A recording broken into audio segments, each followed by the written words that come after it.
मामला ई भइल एक जनी बाड़ी जितेंद्र बा उहे जितेंद्र बा ईटा धइली त ई बोलनी त ई फोन करके बोलावली त दाब गड़ासी एथी दहली लाठी त मारा मारी भइल सब चलावलो दाब से फारसा से काट दिहल उनका के मुड़ी पर हम के नामे चाही पूरा हमार खर्चा चाही केकर खेत मतलब उन्हीं के धर्मसी शरण के खेत बापूले पर हमरा लइकन के नामे चाही हां नामे लिखवा दीजन सरकार से आग्रह करी का कहे मुआ सरकार से हम के खेत चाही हमरा लइकन के नामे आ जिंदगी भर हमके खर्चा चाही हमके नौकरी चाही सरकारी लइकन के सर भैया अकेले पे थे 3 आदमी थे गणासी फारसा लेकर आ रहे थे हम भैया के छेक रहे थे तो हमको गणासी से मार दिया भाला से चाकू से हाँ जैसे जैसे बोले वाला वैसे बोले वाला ईटा चला के यही हथियार से वार कल गेल बटे हुआ लोग के यही छुरी चाकू फारसा सबसे यही गांसी से वार भइल बा देख सकत नहीं रहुआ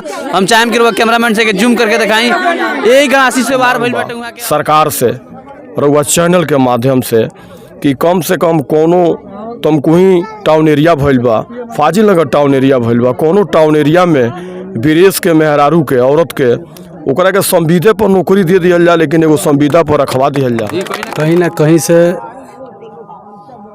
प्रशासन के तो हम नहीं कहे ये आपसी झगड़ा जो रहल रंजिश में जन जमीनी विवाद में जन हत्या के लिए बहुत घृणित काम बा इनका लोग सख्त कानून से हमारा निवेदन भी बा कि लोग सख्त कानून के तहत इनका लोग के सजा मिले।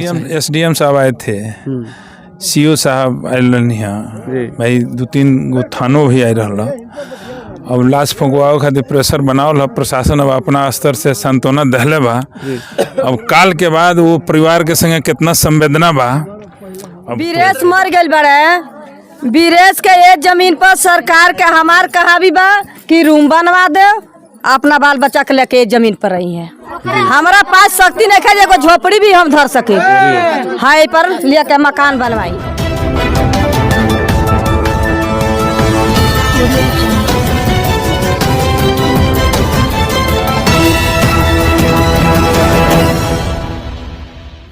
अच्छा ये मामला क्या का भइल बटे मामला ई भइल एक जनी बाड़ी जितेंद्र बा उहे जितेंद्र बा ईटा धइली त ई बोलनी त ई फोन करके बोलावली त दाब गड़ासी एथी दहली लाठी त मारा मारी भइल सब चलावलो दाब से फारसा से काट दिहल उनका के मुड़ी पर हाँ मुड़ी पर। अच्छा विवाद कितना दिन पहले से रहल ई हमरा त 10 साल से ही रहल एकरा पहले छोटा बहुत बहुत मारा मारी भइल बा 10 बेर मारा मारी भइल बा बाकी हम नहीं खे भइल। अच्छा ओके वाजिब जमीन के हकदार रोगा बनी कि वो लो बाड़ो हम निक बानी जा वो जबरदस्त दबंगई करके माने हां उ माने सवांगी ढेर बा उनका लोग के मरले बाटे लोग उ मरले बाड़े लोग के ने बनी बोला के मरले बा राम प्रवेश व्यास धर्मू ईश्वर धर्मेंद्र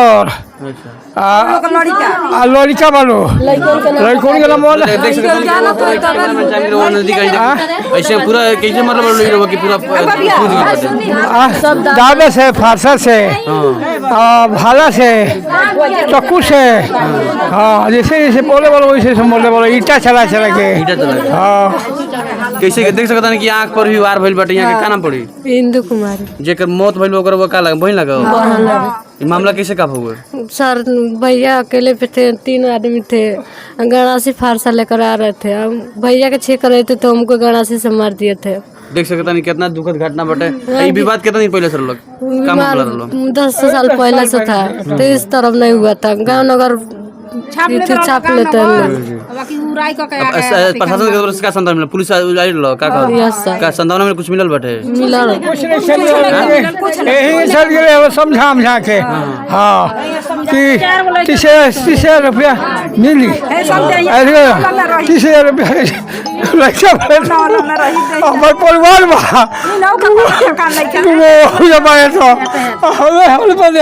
हमरो ठीक नहीं है फाइल से बोल रहा बा फाइल में देखी कितना एक बार बोल रहा है सालाना से देखी हाँ कितना दर्दनाक मामला बाटे यहाँ देखी के मेन बटमेन के मेने में जितेंद्र बाबारी मीना नाम है उनका। मीना। हाँ, उनका मर्द का नाम बाकी भाग गेल बटे। सब लोग भाग गई बा। उनका मर्द का नाम है जितेंद्र, उनका लड़का का नाम है विश्वमर धनु। हाँ, ये लोग मारखी वाला बड़े लोग। हमेशा तुम्हारा मारी होत रहो। हाँ, जितेंद्र एथी दाला बड़ी फारसा। आगे जमीन दे मुआ ले त जमीन दे 5 भाई बड़ा सन आ कहतला से मुआ ले त जमीन हम छोड़ दे। देख सकते हैं पेट पर कैसे मार ईटा से मरले बड़े सन और पीठी पर मरले बड़े सन चूता पर सारा मार के। कितना लोग रहो लगभग? अरे मेहरारू बड़ी सो कर के 20 सरकार से का आग्रह करन को का चाहत पर के 2 लड़की के 2 लड़का के 2 बूढ़ा बूढ़ी के खर्चा चाहिए, 1 बीघा खेत चाहिए, तबे ई मामला हल होई ना तो ना होई। सरकार से इतना चाहिए। महिला में के मरला महिला लोग महिला लोग के नाम का हमनियों का पावनी है जाए बताओ। महिला का नाम मीना जी केकर पत्नी है वो? जितेंद्र का पत्नी है। जितेंद्र का हाँ विशामर। जी हाँ जितेंद्र मेरा रूम में के मरला मेरा रूम में ओकनी का मंजू नाम है ओकनी के औरत का। हाँ माने कितना दिन लगभग मरला बटे लगभग? सुगांती ना हो सुगांती ऐसलावती जी और कौन 6-7 गुण बाई। हाँ हाँ एगो रीमा ना हो। देख सकते एगो का सुनी एगो का ना हो चंपा। हाँ बाल बच्चा के पढ़े लिखे के सुरिश्ती चाहिए, पढ़ावे लिखावे के चाहिए, इनके खर्चा चाहिए। नया कनिया बाड़ी घर में से जाइए कहाँ आ बूढ़ी बूढ़ी के फारिश मर लेबा सेवा का की करी तब ई मोबिला हल होई ना तो ना होई ना तो ओगी जी के लगे जोगी जी के लगे धारणा दियाई। एके कोनो शादी तई रोला अब मर गेले तो शादी करी के आंख फोड़ देले करे सदिया हम का लेके करी अरे देख लेके करी और वाग दुनिया भर के होता कौन करे मत बोलो। देख सकते नहीं कितना यहाँ के शादी तय रहा और वो सब बता देंगे यहाँ के शादी तय रहा कुछ ही दिन के बाद होकर लेकिन ऐसा घटना हो चुकल बा यहाँ लोग के कहता नहीं कि अब हमनी के शादी कैसा मांग बा यहाँ लोग के अच्छा ये चाहिए कि पोसे के चाहिए, पढ़ावे लिखावे चाहिए, सुरक्षित रहो, परिवार सुरक्षित रहो, इतना चाहिए। आगे कौन बात के कह वो लड़का के पहले हुआ देख ले हां हां देख लिया। हां एक बारी नहीं है साला अब फिर ही लफड़ाई है परिकले फिर दूसरों के साथ कर भी सकल लो। अभय कहता लो जब अशोक के मारे जा रामेश्वर के मारे जा घेर के अभय मार अभी भी मारे के धमकी के देता है केस धार्मिक प्रवेश व्यास सिसारन धर्मू धर्मेंद्र ओकन के लइकन के नाम लिख जान हम हुए जाके बेटिए हई बियाल बानी बाकी लो एक सोचना निकाल लो केहू केहू मारत चली लो जमाने जमीनियो बात करी लो मरबो 4 साल पहले 5 साल पहले मत हमरा लइकन के नामे चाहिए, पूरा हमार खर्चा चाहिए। केकर खेत मतलब उन्हीं के धर्म सिसरन के खेत बापूले पर हमरा लइकन के नामे चाहिए। हाँ नामे लिखवा दीजन। सरकार से आग्रह करी का कहे मुआ सरकार से हम के उ खेत चाहिए हमरा लइकन के नामे आ जिंदगी भर हमके खर्चा चाहिए। हमके नौकरी चाहिए सरकारी लइकन के। देख सकतन कि यहाँ के डिमांड बाकी उहाँ लोग जे मरले बानी लोग गणासी दाब से उहाँ लोग के जमीन यहाँ के नामे चाहिए और ये खर्चा चाहिए जीवन भर खातिर एगो सरकारी नौकरी के सरकार से गुहार करतनी। यहाँ के बहुत निंदनीय घटना बा तरह के ना होके चाहिए। ई मामला प्रशासन एस राजलिंगम जी से आग्रह बा कि ऐसा मामला के वो संज्ञान में लेके जांच करी आ यहाँ लोग के सख्त सख्त कार्रवाई होके उहाँ लोग के जे मरले बा दाब से काटल गई बा जमीन के थोड़ा थोड़ा मामला के लेकर के तो बहुत निंदनीय घटना बा। शाम प्रशासन से सब सख्त सख्त कार्रवाई करी। मामला का भइल बाटे? मामला का भइल बा हो जो ईंटा हो दलिया के हो जू से धइले बिया आ उहे ईंटवा के कारण उहे ईंटवा के कारण वो उठल तो एगो हेतना झांगी रहे तो हेजुलिया के धइलस यही पर फोन कर दलस ओकनी के लगे तो सब भीड़ के अइले सन ईंटा ले लेके या सारा मार के थूर दले हाँ सब फारसा गणासी लेके सब काट कुट दले। हाँ यही जमीनिया खातिर भइल। तो ये माने पट्टा के हकदार के बटे यहाँ लोग बानी लोग उहे लोग तो दबंगई से मारा मारी कर दबंगई भइल बटे। सावांगी बा सावांगी से बोल सब का भइल मामला? सावांगी बा सावांगी का बोल सब भइल बा मारा मारी जन्नी आ जमीन है उनको के कर जे मुआल बा उनको लखपाल को भी कॉल यार नहीं जन्ना पे खाती आए थे लखपाल नहीं माने एकरा पहले नापी खाती मामला जब साल भोग रही तो मामला ना बढ़ रही तो कॉल यार नहीं एकरा पहले इसके पहले तो नहीं आए थे लेकिन आज सुबह में आए थे वो बोले हम लोग तरफ जितना होगा उतना हम लोग करेंगे। बीरेश मर गए बड़े बीरेश के ये जमीन पर सरकार के हमार कहा भी बा कि रूम बनवा दे, अपना बाल बच्चा के लेके जमीन पर रही है। हमारा पास शक्ति नहीं है, एगो झोपड़ी भी हम धर सके हाई पर लिया के मकान बनवाई। हाँ। देख सकता नहीं कि यही हथियार से वार कल गई बटे लोग के यही छुरी चाकू फारसा सबसे यही गांसी से वार भइल बा। देख सकता नहीं रहुआ, हम चाहेम कि कैमरामैन से जूम करके दिखाई, यही गांसी से वार भइल बटे वहाँ के और मौका पर ही मौत हो गई बटे।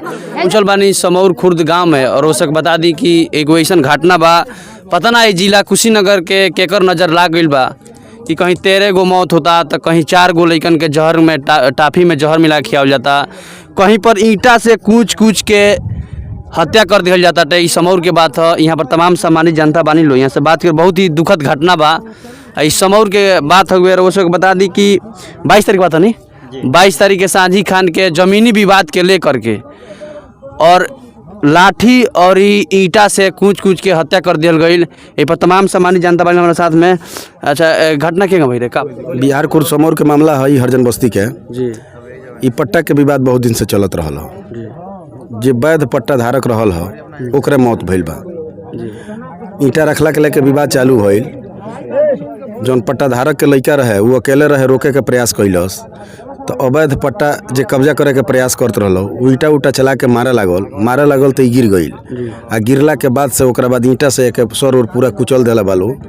प्रशासन के तरफ से संतावना चाहे सरकार डीएम एसडीएम की तरफ संतावना? एसडीएम साहब तो आई रही है, वहाँ के बतौनी है कि सरकारी सहायता जितना हो सकेला जो लीगल बा वो सब प्रोवाइड करावल। सुनने में लगी जे कुछ लोग पकड़ाइल भी अरेस्ट भी भई रहे तो फिर प्रशासन छोड़ दिला से, पर वो लोग का कौन है ओइमे पता ना रहता टाइम पर ओइमे ओ झगड़ा में वो बड़ा मौजूदा उस सब के वो झगड़ा के बाद जब सीरियस हो के हॉस्पिटल गईल तो 2-4 ठो रिश्तेदार रहले, बाकी सब वो घर छोड़ के फरार हो गई रहसन।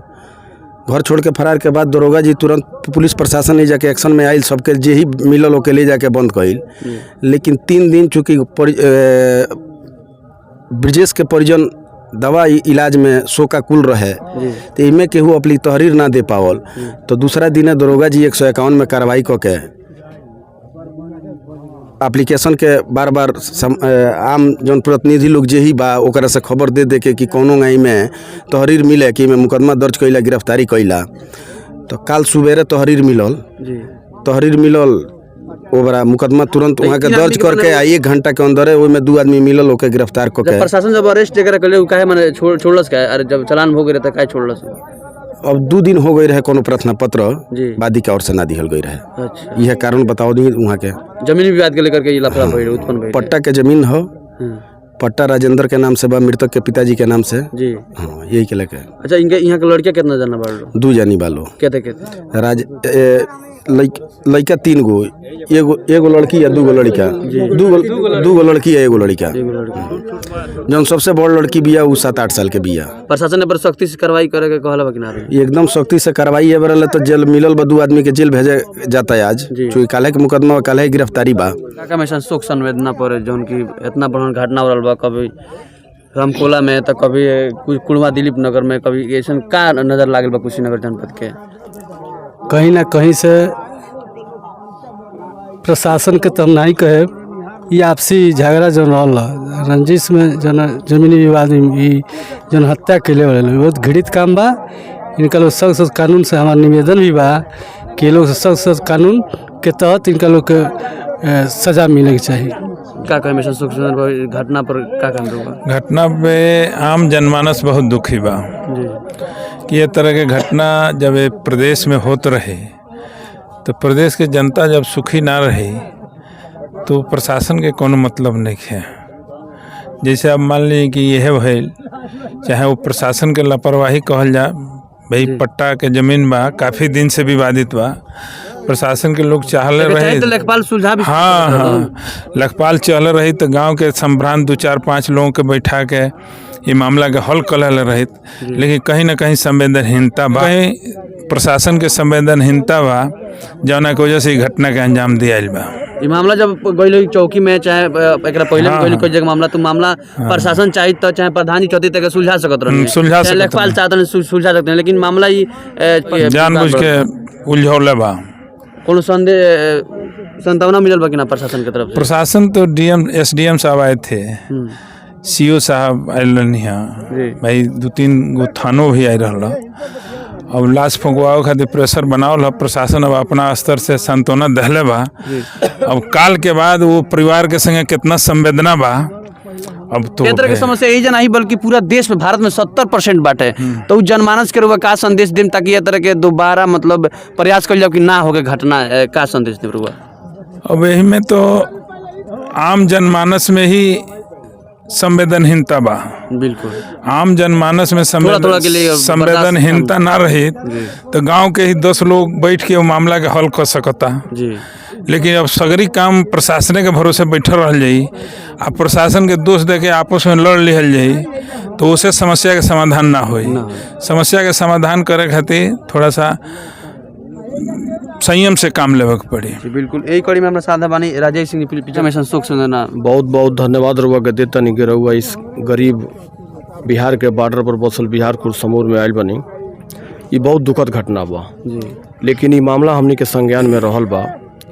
ये मामला आज से नहीं के बहुत दिन से बा, जब हम जिला पंचायत सदस्य रहनी तब से बा। कितना साल लगभग ये मामला हमके लगा था 2005-2000 से बा जी। ये मामला में कई बार हमनी के पंचायत में बैठल बन जा जी, कई बार मामला में पंचायत भइल बा। आई मामला एकरा पहले झगड़ा भइल बा, चौकी पर गइल बा, थाना पर गइल बा, बार बार तरह के मारपीट भई रहे कि ना कबो? थोड़ा बहुत भी ए तरह के गंभीर ना भइल रहे, लेकिन मारामारी में कई बेर भइल बा। लेकिन हमार सीधा आरोप बा तहसील में बैठल लेखपाल, तहसीलदार, SDM ये लोग कोनो काम के नहीं है। कौन भी काम करे तो घूस चाहिए, वो लोग घूस चाहिए, पैसा चाहिए। अब अभी वाजिब ना जाने दरोगा जी अपन काम कैले बड़े समय समय पर जी। पुलिस के उकारे और झगड़ा झंझट के जब संभावना लागेला तो पकड़ के दूर ओर से 151 कह दी जी, 151 कह के अपन काम कह देला, ये सब करेला। लेकिन अगर ये चले रही तहसील प्रशासन अगर ये चले रही तो ये मामला फरिया गए रही। आज वीरेश के हत्या ना भय रहे। निश्चित तौर पर हम तो बहुत प्रयास करनी, हम कई बार गए बनी, हम वीरेश से भी और धर्मू के पक्ष में बाड़ा रहा हम बार बार प्रयास हमने के बैठलो बनी जा कि मामला फरिया जा। लेकिन SDM साहब लोग के जिला पर अले गए से फुर्सत नहीं है, तहसीलदार साहब के दस्तखत कैला से फुर्सत नहीं है, आ लेखपाल लोग के जहाँ ले बात बा हम लोग के बताओ तनी कि जब हम जिला पंचायत में रहनी तो आम जनमानस ये बूझे कि सेक्रेटरी के हो, लेखपाल के हो, ये इलाका के BDO के हो। लेकिन दुर्भाग्य बा, हम सीधे तौर पे कहत तनी उत्तर प्रदेश के मुख्यमंत्री के जौन ऐलान बा कि आम जनमानस खतरा हमार शासन प्रशासन काम करता, वो एकदम निकम्मा बा। हम बिल्कुल तौर पे ओके निंदा करतनी। पूरा लगातार कुशीनगर जिला में कुशीनगर जनपद में ही बताई, कुणवा में देख ली गरीब लइकन के झगड़ा कुछ और झगड़ा हो गए, बदला ले लिया, टाफी से लइकन के जिंदगी चल गई। समय के पहले अगर ये लोग चाहे लो तो मामला फरिया जाए, लेकिन केहू गंभीर नहीं। सेवा खातिर बैठल प्रशासन होके लेखपाल होके काल एजा के मेहरारू लोग सब लोग जाके चौराहा पर धरना दियल, हमनियों को में रहनी जा जी। पुलिस प्रशासन लोग आयल चारों ओर से, बाद में SO साहब भी आईनी। लेकिन बताई इतना बड़हन घटना हो गई, SDM साहब आईनी है आज बिहान है, वो सारा लोग कह लगे लाश ना फूकाई जले DM साहब ना आई हैं, तो अब SDM साहब आनी है। SDM साहब के फुर्सत मिलल है तो मैं वहाँ लोग लगता है कहीं छोट मामला बटे, लेकिन छोट मामला घर उजड़ गई। आप जाके देखी उन वीरेश के बहन के हालत, पूरा आँख खत्म हो गई बा, पूरा आँख खत्म बह गई बा। बेचारा के 2 गो लड़का आते थे बड़ा सा, आ 2 गो लड़की बाड़ी सा, 2 गो लड़की बाड़ी सा। तो हमार तो मांग बा सरकार से रउआ चैनल के माध्यम से कि कम से कम कोनो तमकुही टाउन एरिया भइल बा, फाजिल नगर टाउन एरिया भइल बा, कोनो टाउन एरिया में वीरेश के मेहरारू के औरत के ओकरा के संविदा पर नौकरी दे दिया जा, लेकिन एगो संविदा पर रखवा दिया जा। और संविदा पर रखते रखते है लड़का लड़किन के देखते हुए यथाशक्ति कुछ आर्थिक सहयोग सरकार से हम मांग करते नहीं कि कुछ आर्थिक सहयोग इन लोगों के नाम से जमा कर दिया जाए, ताकि इन लोगों के भविष्य अच्छा से गुजर सके। हम पूरा परिवार, पूरा इलाका के लोग ये परिवार के साथ बा। हम पुलिस प्रशासन से भी उम्मीद करता नहीं कि न्याय होके के चाहिए। अगर न्याय ना होई तो लाश के तो दाह संस्कार हो जाता, लेकिन काम करिया के बादो भी हम चौकी के घेराव चाहे तहसील के घेराव निश्चित तौर पे हमनी के करेंगे। हमनी के में पीछे ना रह जा। और आपके बहुत बहुत बधाई देता नहीं कि ये गरीबी इलाका में हम तो गरीब के साथ हमेशा रहे। हम खुद गरीब हैं। हम एगो ड्राइवर के लेके आए। हमारे बाबूजी ड्राइवर के नौकरी करते रहे और राजनीति में प्रयास में बानी कि जनता के सेवा दिन रात करे नहीं जा। हमनी के में कोनो राजनीति नहीं के, सब लोग हमनी के भाई बेटी बहन हो। हमेशा हमनी के पारिवारिक रिश्ता रहेला आ हमेशा रही। बहुत बहुत धन्यवाद। ईटा रख ली तो भैया अइले, मतलब कहीं से काम कितना दिन से पहले से चलत रहा? पहले बहुत मतलब साल 5 साल से। जे मुगल बाबू का लगा कौन? उनका छोटा भाई है, छोटा भाई है जी। और मतलब इन्हीं के लड़के हैं हम। अच्छा अच्छा। तो मतलब वो ईंट रखने के लिए वो कहीं यहाँ से रख कर रोड पर रख दो, हम भी मना नहीं करने जा रहे। तो अगला जी वो फ़ोन करके कह दिए कि यहाँ से मना कर रहे हो रखने के लिए। मतलब जो लाफड़ा चल रहा था वो लोग आए लठ लेकर लगे मारने इनको। अच्छा, आपके भाई साहब? हाँ, भाई साहब को। तो मैंने वो कह रहे हैं कि ये मेरे बाप का है, तभी तो मैं कह रहा हूँ हटाने के लिए। तो कह रही तुम्हारा बाप के है, तो ऐसा बोल रही है। तो वो बोले हैं कि नहीं हटाएंगे। तो कह रही मैं खर ले जाकर वहाँ रखूँगा। तो खर ले जाकर रखे तो उनको लगे मारने। अच्छा। लगे मारने, उनको वहाँ मार कर पटवा दिए थे। तो उनके पिताश्री गए छुड़ाने के लिए, तो उनका पिताश्री को मतलब फालिस को बीमारी है तो उनको भी मार दिया गया। छुड़ाने भी गए थे, उनका बहन भी छोटी थी जो उनकी 18 साल की उम्र से शादी होने वाला था, तो उनको भी मार दिए। मतलब वो भी छुड़ाने गई थी तो उनको मार दिए हैं। और मतलब आँख पे घायल हो गए, पर सर पे टक्का का मारे हैं दोनों को बंदे को। तो उनसे ऐसे मतलब बहुत मतलब गलत व्यवहार हुआ है। ऐसा मतलब उनको लमसम थे 40-45 बंदे। इधर मानिए लमसम मतलब और बंदे मतलब मार्केट गए थे। मतलब मेरे पिताश्री, मेरे चाचा जी मतलब और थे, तो घर में मन कोई नहीं था। हम आए थे मार्केट से तो देख रहे हैं कि मारा मारी हो रहा है, तो मैं दौड़ के गया छुड़ाने के लिए। तो अपने बड़े पापा को मतलब खींच के लाया, मेरे को 2 लठ लगा तो मैंने खींच के लाया। तो उनको भी मतलब जो थे उनको मतलब मैंने मारा था, 1 लठ मारा था। बचाने के लिए तो कुछ भी कर सकते हैं, कुछ भी कर सकते हैं। तो हम मारे 1 लठ तो छोड़े उनको, तो हम उनको खींच के लाए। फिर हमारी बहन को एक हमारी कोई मतलब चाची लगेगी, वही खींच के लाई। तो फिर उनको भी मतलब चाची नहीं, मेरी मम्मी थी, वो मेरी मम्मी को मार दिए पैर पे, यहाँ चोट लगे। हाँ, तो मेरी मम्मी उनको खींच के लाई। तो मेरे भैया उसमें फंस गए थे। अब उनको खींचते खींचते पता चला ये फंस गए मेरे भैया। इनको बीच में घेर कर बहुत मार मारे, पटा गए उस टाइम भी मारे। अब कोई भी मतलब लाश ले जाने वाला नहीं था हॉस्पिटल में, तो हम अस्पताल में ले गए। हम एक मेरा दोस्त है, तो वो दोनों बंद मिलकर अस्पताल में ले गए। तो जी सौदागर नाम के हॉस्पिटल है, उनका हॉस्पिटल में ले गए थे। तो वहाँ मतलब उनको भी मरीज था वहाँ। तो कह रहे एक मरीज एक साथ नहीं रखेंगे। तो एक उनके परिवार में एक लेडीज थी, वो ये बताइए मरे वाले आदमी को लात ला मार रही है, कुर्सी ला मार रही है। ये कोई हाँ, देख सकते हैं कितना दुखद घटना बाकी मरल लोग आदमी के अस्पताल में हुआ के विपक्ष वाला के लात से मरनी है, कुर्सी से मरनी है। फिर वहाँ से हम बोले मतलब झाड़ के बोले थे, मतलब टाइट होकर बोले हैं वहाँ से कि क्यों मार रही हो आप, क्या गुनाह किए हैं? अच्छा। हाँ, वहाँ भी मारी, यहाँ पे मार रही हो। तो वहाँ से मतलब वो छोड़ दिए बात। हम वहाँ से लेकर गए पवन खरगार में, तो वहाँ से मतलब रेफर कर दिए थे। मतलब वो कह रहे थे हमारे बस का नहीं है, तो वहाँ से लेकर गए फाइजनगर से, वहाँ पर्ची उर्ची बना, वहाँ से रेफर कर दिए पढ़ाने गए। पढ़ाने टाका वाका लगा, उसके बाद से टाका लगा तो इनको प्रशासन की तरफ से संतान मिला है कि नहीं? नहीं, मतलब समय पर नहीं मिला है। समय पर नहीं हाँ, जितना समय पर चाहिए था। पिताजी बनी? हाँ, हम कुछ नहीं जाना। चाचा लगा मेरे को? हम कुछ ना जानते नहीं, हम कुछ नहीं जाना। ये है ही नहीं थे। अच्छा, वहाँ पर थे ही नहीं? ये नहीं थे, हम तो वही साहब से बोले कोई नहीं थे। तो देख सकता नहीं कि मासूम बच्चा जेकर सर के ऊपर से पिता के जौन हाथ रहा उठ गई, और वो सब देख सकता नहीं कि मासूम बच्चा कितना भाई बहन हो गया।